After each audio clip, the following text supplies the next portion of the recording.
সুপ্রিয় দর্শক, আমন্ত্রণ জানাচ্ছি পূর্ব সিলেটের প্রথম পূর্ণাঙ্গ আইপি টেলিভিশন এপিটিভির কেমন জনপ্রতিনিধি চাই এই অনুষ্ঠানে। দর্শক, আপনারা জানেন আগামী 29শে মে অনুষ্ঠিত হবে বিয়ানীবাজার উপজেলা পরিষদ নির্বাচন।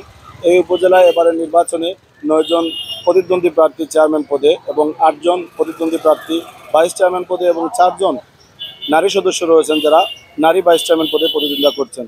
আমরা একটু জানার চেষ্টা করব বিয়ানীবাজারবাসী, সর্বস্তরের বিয়ানীবাজারবাসীর কাছ থেকে যে তারা কোন ধরনের জনপ্রতিনিধিকে আগামী 29শে মে ভোটাধিকার প্রয়োগের মধ্য দিয়ে তাদের এই অত্র অঞ্চলের জনপ্রতিনিধি হিসাবে নির্বাচিত করবেন। সাথেই থাকুন।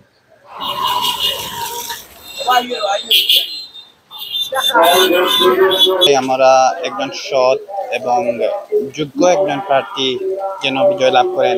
আমরা অতীতে দেখেছি যারা আমাদেরকে প্রতিশ্রুতি দিয়েছেন নির্বাচনের আগে, কিন্তু নির্বাচন যাওয়ার পরে কোনো প্রতিশ্রুতি রক্ষা করেন নাই। এবং আমরা চাই একজন সৎ, নির্ভরযোগ্য এবং জনসাধারণের জন্য উন্মুক্ত একটা উপজেলা।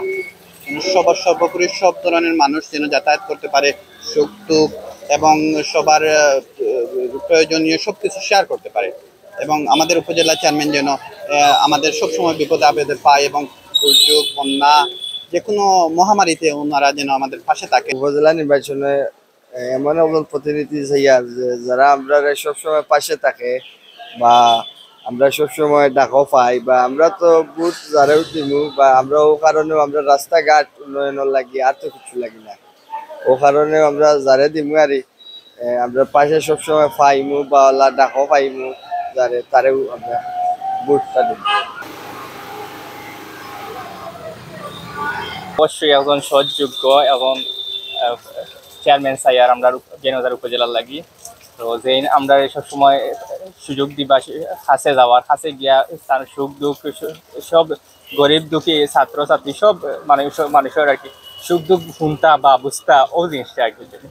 এখন যদি মানুষ যে তাদের খান্দাত না পাওয়া যায় বা ফোন দিলে গিয়ে না দরিদ্র না বা অনেক জিনিস আছে না যে তাই কাজ খরচ করতে নাই, আমরা জনগণের লগে থাকিয়া আমরা ওলা মানুষ চাই আর যে আমরা সবসময় লগে থাকবা, কাজ করবা, সুযোগ সুবিধা দিবা বা ছাত্রছাত্রী হল লাগে সবসময় একটা ফ্রেন্ডলি বিহেভ করবা।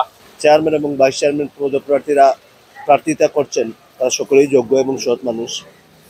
তবে আমি চাই এমন একজন মানুষ নির্বাচিত হয়ে আসে যার দ্বারা বিয়ানীবাজার উপজেলার কাঙ্ক্ষিত উন্নয়ন হবে। পাশাপাশি এখন যে সকল চেয়ারম্যান প্রার্থী এবং ভাইস চেয়ারম্যান প্রার্থীরা বিভিন্ন উন্নয়নের জন্য জনগণের কাছে ওয়াদা করছেন, সেই উন্নয়নগুলি যেন বাস্তবায়ন করেন। যিনি প্রার্থী চেয়ারম্যান নির্বাচিত হবেন, ভাইস চেয়ারম্যান নির্বাচিত হবেন, তার কাছ থেকে আমরা কাঙ্ক্ষিত উন্নয়নটাই চাই।